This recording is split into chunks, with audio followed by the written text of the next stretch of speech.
pendapatannya 50.000, terus sekarang 20.000 kan nggak dapat. Nggak ada yang beli, nggak ada pengunjung. Susah Mas, susah.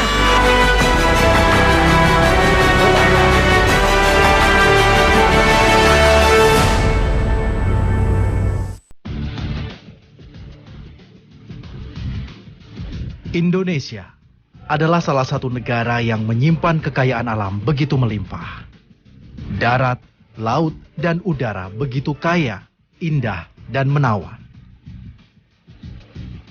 Tak terkecuali kekayaan alam dari dalam perut buminya, seakan tak pernah habis. Hanya sayangnya, tidak semua sumber daya alam sudah dimanfaatkan dengan baik oleh negara. Salah satunya adalah kaolin. Kaolin merupakan mineral industri sejenis tanah liat yang dipakai dalam industri sepatu, kosmetik, sabun, pasta gigi, hingga obat-obatan.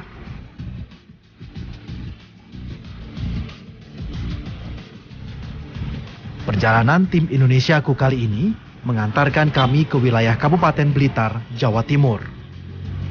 Jawa Timur adalah salah satu provinsi selain Bangka Belitung yang mengeksplorasi kaolin secara besar-besaran. Tujuan kami adalah Dusun Wungu Kerep di wilayah desa Wonotirto, tempat di mana penambangan kaolin berada. Paparan debu akibat lalu lalang truk tambang harus menjadi santapan sehari-hari warga. Debu ini bahkan menyebar dari pemukiman hingga ke lahan pertanian mereka. Tidak berapa lama, saya cukup beruntung. Sebuah truk akan melintas di depan saya. Saya pun bergegas meminta bantuan agar dapat menuju lokasi pertambangan bersama-sama. Perjalanan melintasi jalanan rusak sepanjang 1,5 kilometer memang cukup menantang. Saya cukup berdebar-debar manakala truk miring ke salah satu sisi jalan. Truk ini sewaktu-waktu bisa saja terguling akibat jalan yang bergelombang. Pasca penutupan tambang kaolin ilegal awal tahun 2015 lalu, infrastruktur seperti jalan dan jembatan seperti tak dihiraukan Pemda setempat.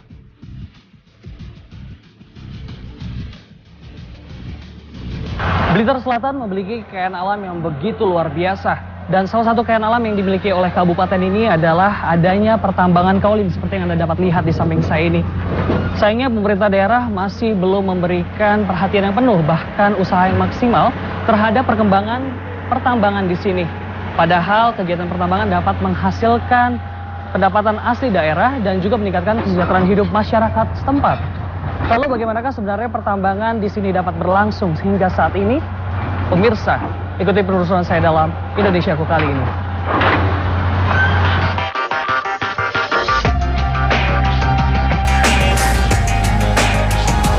Melimpahnya kaolin ternyata tidak dibarengi dengan teknologi eksplorasi yang memadai. Akibatnya, kualitas kaolin yang didapat jauh lebih rendah dibanding kaolin dari Cina dan Australia. Harga kaolin hanya berkisar Rp110.000 saja per tonnya. Sedangkan kaolin halus dihargai sekitar Rp140.000 saja per tonnya. Tak terbayang, dari jumlah itu, berapa besar uang yang harus diberikan kepada para pekerjanya. Inilah pertanda bahwa kaolin merupakan sumber daya alam bernilai tinggi, namun belum berdaya di pasaran. Hanya pengusaha swasta yang kemudian memanfaatkan tambang kaolin ini. Berbekal izin yang diberikan pemerintah setempat, mereka menjalankan aktivitas penambangan. Dahulu, para penambang tradisional hanya menggunakan tangan untuk mengambil kaolin. Namun, beberapa tahun belakangan ini, pemerintah mulai membatasi kegiatan para penambang tradisional. Adalah Suwito, seorang supir truk yang sudah 25 tahun bergelut dengan bongkar muat kaolin. Tak sembarang orang mampu mengemudikan truk tambang di jalanan tambang yang mirip sirkuit motor trail ini. Namun nyatanya, 25 tahun bekerja di tambang kaolin tak cukup memenuhi seluruh biaya kehidupan Suwito dengan 5 orang anaknya. Kalau untuk satu truk itu biasanya berapa muatannya, Pak? muatannya kurang lebih 8 ton. 8 ton. 8 ton 7 lah ya. Nah, 7 ton itu berapa pembayaran berapa untuk satu kali? 7 ton satu kali ya. Perjalanan. Kalau dibilang perjalanan, kalau di total satu trip ya, satu kali jalan itu 14.000. 14.000 rupiah. Ya, kalau 7 ton. Untuk menempuh perjalanan yang sekitar 2 km ke depan ya Pak ya? Iya. Sekitar perjalanan dari ke depan sini ya PP kurang lebih 1,5 jam. Oh, 1,5 jam? Iya. Oh, berarti dari keluar dari lahan Nah, tambang iya. ini masih ada perjalanan lagi? Iyalah. 1,5 jam. 1,5 jam lagi menuju ke stok Kademangan. stok Kademangan. Berarti itu Iya. kayak tempat gudang untuk penyimpanan ini ya, tambang kaolin ini. Iya. Penutupan banyak area pertambangan kaolin oleh kepolisian awal tahun 2015 lalu sempat membuat Suwito cemas. Bayangan kehilangan pekerjaan menghantui dirinya setiap hari. Dia tak tahu harus bekerja apa jika tambang kaolin ini ditutup. Beruntung, tambang tempat kerja Suwito adalah tambang resmi yang memiliki izin. Namun tak banyak yang seberuntung Suwito. Ratusan pekerja tradisional harus rela menelan pil pahit kehilangan pekerjaan akibat tambang mereka ditutup. Hari demi hari Suwito lalui bersama truk merahnya menunggu antrian truk lainnya. Demi uang sebesar Rp16.000 rela ia jalani. Jumlah yang tidak sebanding dengan kerasnya kerja di tambang dan ancaman kesehatan bisa menimpa dirinya. Meski berat, Suwito hanya bisa berharap dari uang upah tambang, dirinya bisa mengangkat pendidikan anak-anaknya agar tak bernasib seperti dirinya. Di sela-sela jadwal kerjanya, Suwito selalu menyempatkan menengok 5 orang anaknya di rumah.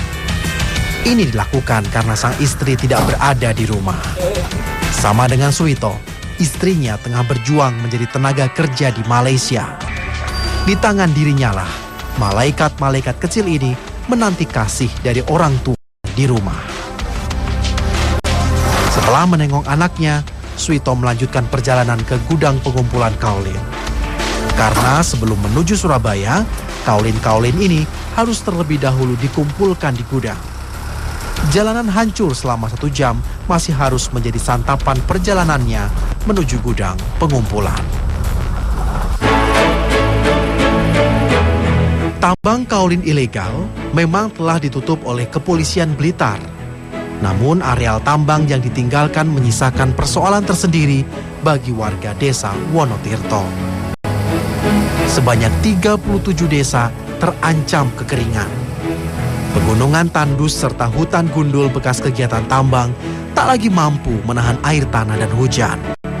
Akibatnya, mata air andalan warga untuk mendapatkan air bersih pun mengering. Warga berharap pemerintah tak hanya melarang aktivitas tambang ilegal, tetapi juga memberdayakan warga untuk melakukan penghijauan kembali hutan dan pegunungan bekas tambang kaolin. Harapannya, masalah kekeringan yang telah lama mendera warga Wonotirto bisa diakhiri. Pemirsa, dulunya tempat di mana saya berdiri saat ini adalah sebuah perbukitan hijau seperti yang dapat Anda lihat jauh di belakang saya sebelah sana. Namun dalam hanya waktu 1 dekade atau 10 tahun, menyebabkan tempat ini akhirnya tergerus karena adanya tindakan eksploitasi penambangan kaolin. Dan artinya pemerintah bahkan tidak dapat memberikan satu kebutuhan bagi warga yang sangat krusial atau sangat penting, yaitu kebutuhan berupa air bersih. Karena sumber-sumber mata air dalam waktu 1 dekade ini akhirnya berubah dan menghilang, yang menyebabkan warga tidak dapat mencari air bersih secara layak. Banyak harapan dari para warga di sekitar desa Wonotirto untuk pemerintah atau pihak-pihak terkait menambang kaolin dengan cara yang bijaksana.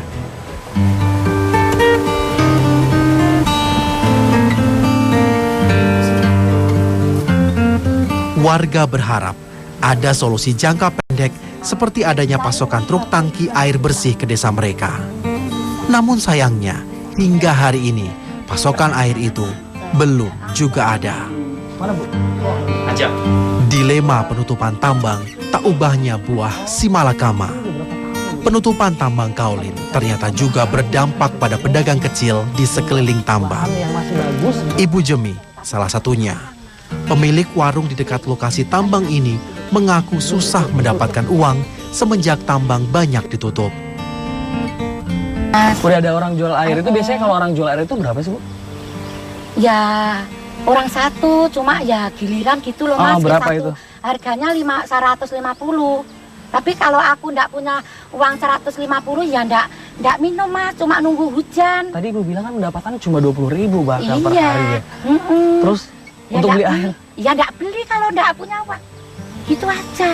Tapi kalau punya uang itu aku beli itu 1 rit 150.000 itu tak sampaikan sampai 1 bulan gitu. Sampai ndak sampai ya 1 bulan. Diiritkan gitu. Iya, biar minum tiap hari sedikit-sedikit. Mandi aja susah. Sementara lubang-lubang bekas tambang yang berlokasi dekat dengan pemukiman membuat cemas para orang tua. Lubang mirip jurang di belakang rumah mereka bisa mengancam anak-anak mereka sewaktu-waktu. Kalau misalnya anak-anak ini biasa main di sini perlu pengawasan dong Bu ya? Ya, diawaskan takutnya jatuh situ. Bahaya ini kan Bu. Ini berapa kira-kira ini nggak sampai 50 meter Pak? Nggak ada kalau sini, kalau rumah sama tadi ada. Terus kalau misalnya anak-anak main di sini kira-kira sampai berapa orang itu Bu biasa bisa ngawasin misalnya untuk karena anak masih rame gitu ya, apa ibu-ibunya semua ngumpul di sini sama bapak-bapaknya? Ya kadang kalau bapaknya kerja ya sama ibunya aja yang jaga. Terus, kalau ibunya repot nyuci baju apa gantian bapaknya. Jadi pengawasan ekstra untuk anak-anak yang main sekitar sini gitu ya. Penutupan tambang juga membuat beberapa pemodal nakal lari tanpa tanggung jawab. Simar ini misalnya harus pasrah tidak mendapatkan uang sewa sementara tanah miliknya sudah terlanjur rusak karena aktivitas tambang. Ternyata pemodal kabur dengan dalih tambang telah ditutup aparat. Simar tidak pernah menyangka tanah seluas 3/4 hektar miliknya kini hancur tak tersisa. Lah sing gali nang kono lagi gek sing duwe lemah kae kan. Omongan tadi aja oleh mepet-mepet ngono. Padahal anu ngene ogang 2 meter ngono ae jek iso ngono. Ngene wayahe iki ngene lho Mbah cacar pindhik ditunjuk ning dadi lemah kuwi urung rendeng nemen. Soale rendeng terus lemah prantak ngono. Wedi Mbah. Iya lemah ya. Ora kok. Ya pokoknya lemah ya losor-losor piye to. Iki ngene iki bakal losor iki susah iki. Ilungo iki susah iki. Ya kan wedi lek wabeh longsor terus sampai nang buritane omahan wedi ngoten. Yo ora iso ngasek to kene to lek mesti nek kono. Susah ngoten jenengan lemah jenengan ilang. Wis tak pikir ae le wong tuwek wis tak pas ning ngono ae. Ora yo nek sing ngatur dhewe sing nom-nom nek pemerintah sing ngatur. Ngono ya tak pas aku lek mikir ngono aku kumat.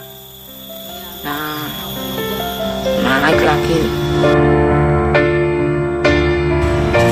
Persoalan seperti ini tak hanya menimpa Simar, masih banyak simar-simar lain dengan nasib yang tak kalah pilunya. Lahan telah rusak, tak mungkin lagi mereka bertani di sana. Lantas, bagaimana nasib warga seperti Simar ini? Entahlah, jawabannya seakan larut tertimbun dalam lubang-lubang tambang kaulin ini.